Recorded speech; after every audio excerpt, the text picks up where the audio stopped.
नमस्कार विद्यार्थी मित्रांनो.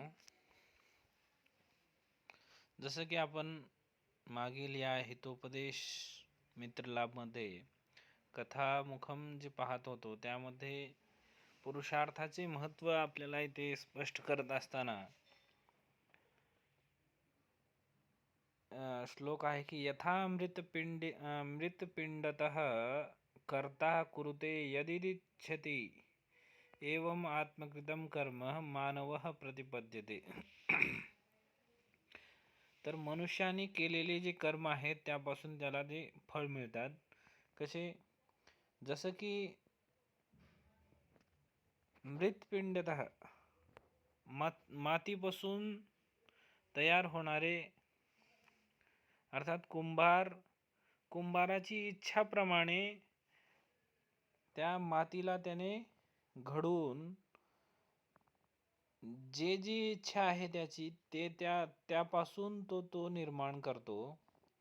तसेच माणसाने केलेले कर्मापासून त्याचे ते फळ मिळतं. तर त्यामुळे आपले जे पुरुषार्थ आहेत, आपले जे कर्म आहेत ते चांगले आणि योग्य असायला पाहिजे असंच इथे आपल्याला कळतं. काकतालीयवत प्राप्तं दृष्ट्वापि निधिमाग्रतः न स्वयं दैवम आदत्ते पुरुषार्थम अपेक्षते. काय म्हणतात? पुरुषार्थम अपेक्षते. काकतालीयवत काकतालीय एक न्याय आहे. तर या न्यायानुसार प्राप्तम दृष्ट्वापि निधिमाग्रतः, निधिम अर्थात धन आहे. समोर प्राप्त झालेल्या निधीला, धनाला बघून न स्वयं देवम आदत्ते, हे भाग्यानुसार स्वयं आलेला आहे असं न समजून पुरुषार्थम अपेक्षते, पुरुषार्थाची इथे गरज आहे. आपला जे पुरुषार्थ आहे त्या पुरुषार्थाने करून हा आपल्याला भाग्याच्या वशीभूत न होऊन पुरुषार्थ हे आपण केलं पाहिजे. उद्यमेने हि सिद्ध्यन्ति कार्याणेन मनोरथै न हि सुप्तस्य सिंहस्य प्रविशन्ति मुखे मृगः. काय म्हणतात बघा, तर पुरुषार्थ केल्यानेच आपल्याला कार्याची सिद्धी होते. मनोरथही कार्याणी मनामध्ये जे आपले कार्य करण्याची इच्छा आहे, मनानुसार आपल्याला जे काही कार्य करायचे आहे त्या कार्यांची सिद्धी कुठून होते? तर उद्यम केल्यामुळेच, अर्थात पुरुषार्थ केल्यामुळेच मनसोक्त कर्मची सिद्धी होते, अर्थात ते प्राप्त होतात. पुरुषार्थ केल्यानेच आपल्या जी मनसोक्त कर्म आहेत, मनानुसार जे आपल्याला करायचं आहे ते सिद्धी पुरुषार्थानेच होऊ शकते. नाही सुप्तस्य सिंहस्य, झोपलेल्या सिंहाच्या तोंडात मृग स्वयंहून येत नाही, म्हणून त्याला पण पुरुषार्थ करावंच लागेल. तो सिंह असला तरी त्याला पुरुषार्थ केल्याशिवाय जेवण भेटत नाही. तर तसेच माणसाने पण उद्यम केल्याने मनोरथही, मनसोक्त मनानुसार कर्माचे त्याला सिद्धी होते, कार्याची सिद्धी होते. म्हणून पुरुषार्थ केलं पाहिजे माणसाने. माता शत्रु पिता वैरी येन बालो न पाटित न शोभते सभामध्ये हंसमध्ये बको यथा.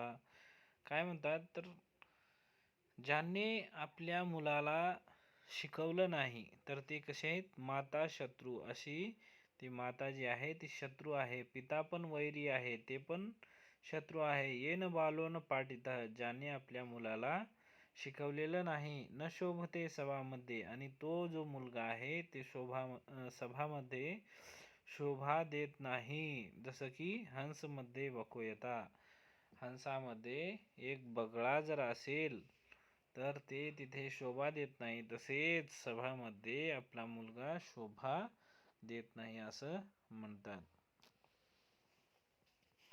रूप यौवन संपन्ना विशाल कुलसंभवा विद्याहीनो न शोभन्ते निर्गंधा इव किंशुकः. तर रूप यौवन संपन्ना, सुंदर आणि युवा अवस्था असून देखील, सुंदर आणि युवा अवस्था असून विशाल कुलसंभवा आणि मोठ्या कुळामध्ये उत्पन्न असूनही विद्याहीना न शोभन्ते, विद्याविहीन माणूस शोभा देत नाही. जसं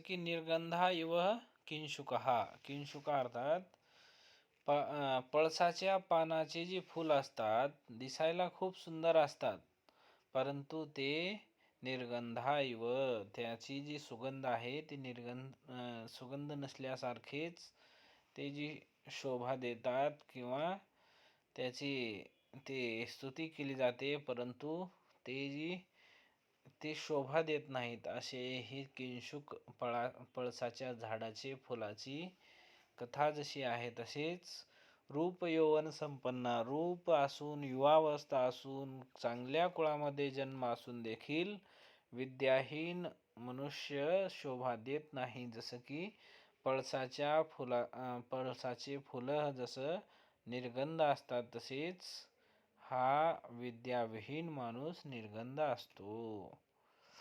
अपरंच आणखीन पुस्तकेषु च नाधीतं गुरुसन्निधौ न शोभते सभामध्ये जारगर्भ इव स्त्रियः. अर्थात ज्यांनी पुस्तकेषु च नाधीतं, पुस्तकापासून ज्यानं अभ्यास केलेला नाही, नाधीतं गुरुसन्निधौ आणि गुरुजनाच्या समीप जाऊन ज्याने अध्ययन केलेलं नाही, शिक्षा घेतलेली नाही, असा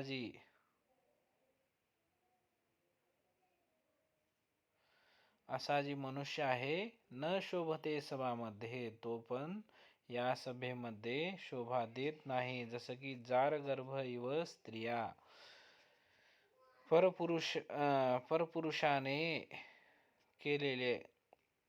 परपुरुषाने अर्थात आपली जी स्त्री आहे, वंध्या स्त्री, वैश्या स्त्री उत्पन्न झालेले लेकरा समान ते शोभा देत नाही. तसंच हा पुस्तकाधीत आणि गुरु सन्निधी अधीत अध्ययन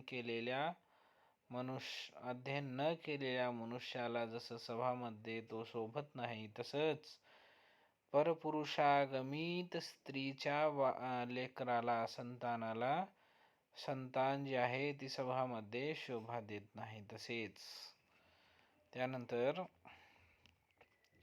मूर्खोऽपि शोभते तावत् सभायां वस्त्रवेष्टितः तावच्च शोभते मूर्खो यावत् किंचन न भाषते. मूर्खोऽपि शोभते, मूर्ख पण शोभा देतो, तावत् सभायां वस्त्रवेष्टितः, सभामध्ये मूर्ख पण तोपर्यंतच शोभा देतो जोपर्यंत तो चांगले वस्त्र घातलेला मूर्ख तोपर्यंतच शोभा देतो. सभामध्ये चांगले वस्त्र घातलेला मूर्ख तोपर्यंतच शोभा देतो, जोपर्यंत तो काही बोलत नाही तोपर्यंतच तो शोभा देतो. तर हे असं म्हटलेलं आहे. एतत् चिंतयित्वा राजा पंडित सभां कारितवान. असं विचार करून राजा पंडितांची सभा घेतो. राजा वाच, आणि राजा काय म्हणतो, भो भो पंडिता, अरे पंडित, श्रूयतां मम वचनं, माझं म्हणणं आहे ते ऐकून घ्या. अस्ति कश्चित् एवं भूतो विद्वान, कोणी असा विद्वान झालेला आहे का, यो मम पुत्राणां नित्यं उपमार्गगामिनां, माझ्या पुत्रांना निरंतर चांगल्या मार्गावर घेऊन जाण्यासाठी अनधिगत शास्त्राणाम, ज्यांनी शास्त्राचे अध्ययन केलेलं नाही. इदानीम आता नीतिशास्त्रोपदेशेन, नीतिशास्त्राच्या उपदेशाने पुनर्जन्म कारयितुम समर्थ. कोण असा विद्वान आहे का जो नीतिशास्त्राच्या उपदेशाने या माझ्या पुत्रांचा पुनर्जन्म करण्यामध्ये समर्थ आहे, असा तो राजा म्हणतो. त्यानंतर त्यानंतर काय, काचः कांचन संसर्गात् धत्तेः मारकतिं द्युतिं तथा तत्सन्निधानेन मूर्खो याति प्रवीणताम्. काचः कांचन संसर्गात, जसं की काच जी आहे तो सोन्याच्या संसर्गामध्ये आल्यानंतर मारकतिम द्युतिम धत्ते, काय तो मारकती द्युत अर्थात ते एक मणी आहे, त्याला धारण करतो, तसंच चमकतो, त्या मणीसारखा तो चमकतो. तसंच काय, तथा तत्सन्निधानेन मूर्खो याति प्रवीणताम. तसंच सज्जनाच्या संगतीने, सत्सन्निधानेन, सत म्हणजे चांगल्या व्यक्तीच्या, सज्जनाच्या सन्निधानाने अर्थात संगतीने, मूर्खो याति प्रवीणता, मूर्ख पण निपुण व्हायला लागतो, मूर्ख पण प्रवीण होतो, चतुर व्हायला लागतो, असं म्हणतात. उत्तमच अजून काय म्हणतात, हीयते हि मतिस्तात हीनै सह समागतात समैश्च समतामेति विशिष्टेश्च विशिष्टताम. काय म्हणतात बघा, हीयते हि मतिस्तात, ज्याची मती क्षीण झालेली आहे, अशा हीनै सह समागमात, काय हीन लोकांच्या समागमामुळे ज्याची मती हीन झालेली आहे म्हणजे नष्ट झालेली आहे, नष्ट झालेल्या बुद्धिवाल्याच्या समागमामध्ये येण्यामुळे ज्याची मती क्षीण झालेली आहे. समैश्च समतामेति, म्हणून काय म्हणतात, ज्याच्यासारखं समानतामुळे समानता येते, जसं ज्याची परिस्थिती आहे तसंच त्याचे विचार असतात. असंच विशिष्टेश्च विशिष्टता, विशिष्ट लोकांच्या संगतीमुळे तो विशिष्टतेला प्राप्त होतो, असंच याचं म्हणणं आहे. अत्रांतरे त्यामध्येच काय, विष्णू शर्म नामः महापंडितः, विष्णू शर्म नावाचा महापंडित, सकल नीती शास्त्र तत्वज्ञ हो, सकल नीती संपूर्ण नीतिशास्त्राचा ज्ञाता, बृहस्पती रिव अब्रवीत, बृहस्पती सारखं म्हणाला, देव महाकुलः प्रसूतो येते राजपुत्रः, महान कुळामध्ये उत्पन्न हे राजपुत्र, तत् मया नीती ग्राहयितुं शक्यन्ते, माझ्याकून नीती शास्त्राचे ग्रहण करण्यास समर्थ आहेत, असं तो म्हणतो. यतः, मग नंतर काय, नो आद्रव्ये निहिता क्वाचित् क्रिया फलवती भवेत्, न व्यापारश्यतेनापि शुकवत् पाठ्यते बकः. काय आहे, नो द्रव्ये निहिता काचित् क्रिया फलवती भवेत्, न व्यापारश्यतेनापि शुकवत् पाठ्यते बकः. काय म्हणतात,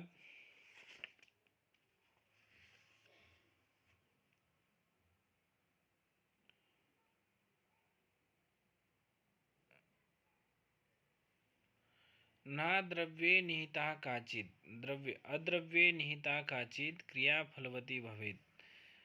तुम्ही कितीही द्रव्यमध्ये, पात्रामध्ये, अपात्रामध्ये तुम्ही कितीही क्रिया केलात. अपात्र व्यक्तीमध्ये तुम्ही कितीही क्रिया केलात तर ते फलदायी होत नाही, ते निष्फळच होते. तसंच न व्यापाराशतेनापि शुकवत पाठ्यते बक. भरपूर परिश्रम करून देखील बगळ्याला पोपटासारखं शिकवू शकत नाही. तसंच अपात्र असेल तर त्यामध्ये केलेली क्रिया निष्फळच होते. म्हणून अन्यच्च अस्मिंस्तु निर्गुणं गोत्रे नापत्यमुपजायते आकारे पद्म रागाणां जन्म काचमणेः कुतः. काय म्हणतात? अस्मिस्तु निर्गुणं गोत्रे नापत्यमुपजायते आकारे पद्मरागाणां जन्म काचमणेः कुतः. अर्थात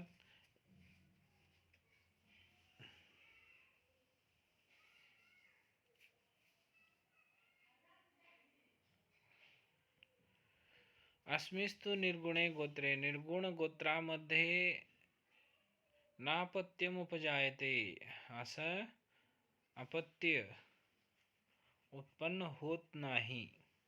अस्मिन निर्गुण गोत्रे, अशा निर्गुण गोत्रामध्ये असं पुत्र उत्पन्न होत नाही. आकरे पद्मरागाणाम जन्म काचमणे कुत. तसंच जसे की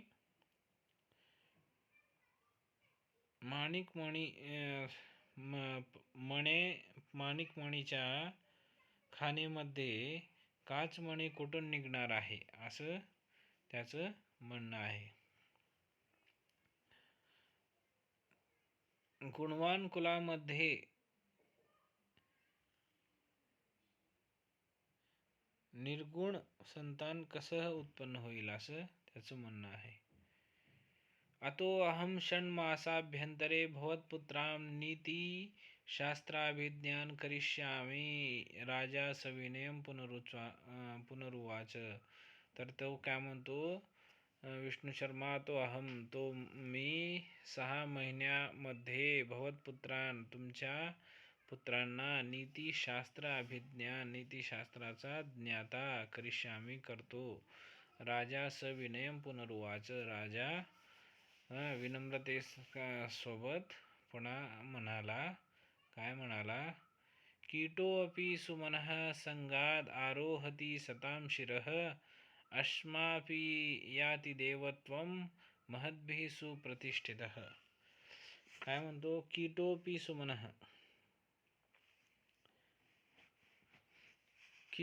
सुमनः संगाद आरोहति सतां शिरः. किडे पण सुमनः संगात, सुमनः फुलांच्या संघामध्ये येऊन सताम शिरः, सज्जनांच्या डोक्यावर बसतात. फुलांच्या संगमात येऊन सज्जनांच्या डोक्यावर बसतात. महद्भिः सुप्रतिष्ठित अस्मा, महद्भिः सुप्रतिष्ठित अस्मा, महापुरुष जे आहेत त्यांच्या प्रतिष्ठेतून, महान लोकांच्या प्रतिष्ठेतून अस्मापि, दगड पण देवाचं रूप धारण करते. तसंच जसं की किडे पण फुलाच्या संघात येऊन फुलाच्या संगतीमुळे सज्जनांच्या डोक्यावर चढतात, तसंच महान लोकांच्या प्रतिष्ठेमुळे दगड पण देवाचं रूप धारण करते. यथोदयग्रे द्रव्यं सन्निकर्षेण दीप्यते तथा तत्सन्निधानेन हीनवर्णोऽपि दीप्यते. यथा उदयगिरे द्रव्यं, यथा उदयगिरे द्रव्यं,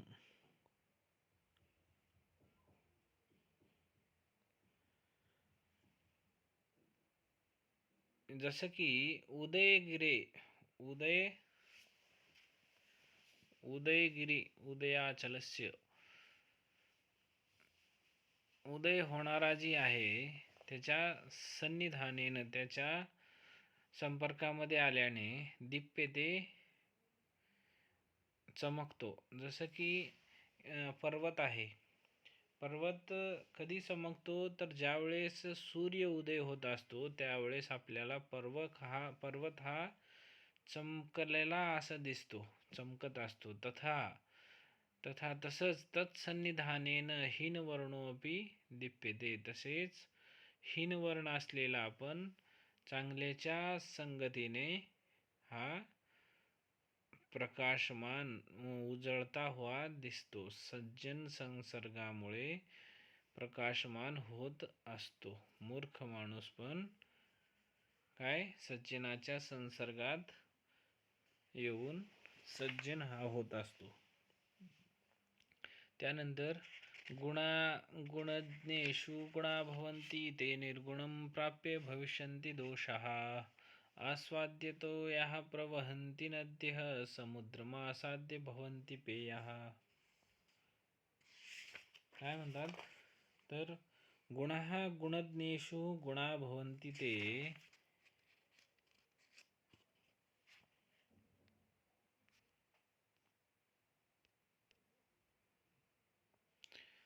गुणः गुणज्ञेषु गुणा भवन्ति. गुणी माणसाच्या गुणज्ञेमुळे गुणी होतात. तसेच निर्गुणं प्राप्य भवन्ति दोषाः. आणि तेच गुण निर्गुणांमध्ये जाऊन दोष होतात. जसं की आस्वाद्यतोयः,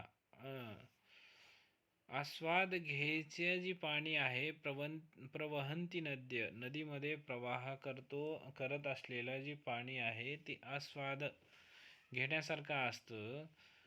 समुद्रम आसाद्य भवन्ति अपेयः. आणि ते समुद्राला प्राप्त होऊन तो अपेय असं होतो, पिण्यासारखं राहत नाही, ते खारट होत असतं. जसं की नदीचं पाणी गोड असतं आणि ते पिण्यासारखं असतं, तसंच तेच नदी समुद्रामध्ये गेल्यानंतर अपेय अर्थात खारट होऊन पिण्यायोग्य राहत नाही. तसंच गुण जे आहेत ते गुणी व्यक्तींच्या संसर्गात येऊन गुणामध्येच तो रमत असतो. तसेच निर्गुणांमध्ये जर गुण गेले तर ते दोष होत असते,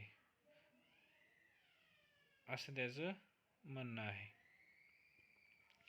त्यानंतर तद एतेषाम् अस्मत्पुत्राणां नीतिशास्त्र उपदेशाय भवन्तः प्रमाणम् इत्युक्त्वा तस्य विष्णुशर्मणः बहुमानपुरस्सरं पुत्रां समर्पितवान्. तद एतेषाम् अस्मत्पुत्राणां, तर हे आमच्या पुत्रांना, नीतिशास्त्र उपदेशाय, नीतिशास्त्राच्या उपदेशासाठी, भवन्तः तुम्हाला, प्रमाणसहित, इत्युक्त्वा असं म्हणून, प्रमाणम त्यांना जे काही त्यांचं दान आहे ते देऊन, असं म्हणून तस्य विष्णुशर्मणः, ते विष्णुशर्माला, बहुमान पुरस्सरम, सगळ्यांच्या समोर हात जोडून मान सन्मान देऊन, पुत्रां समर्पितवान, पुत्रांना त्यांना समर्पित केलं. असं म्हणून हे इथे आपले कथामुख हा संपतो.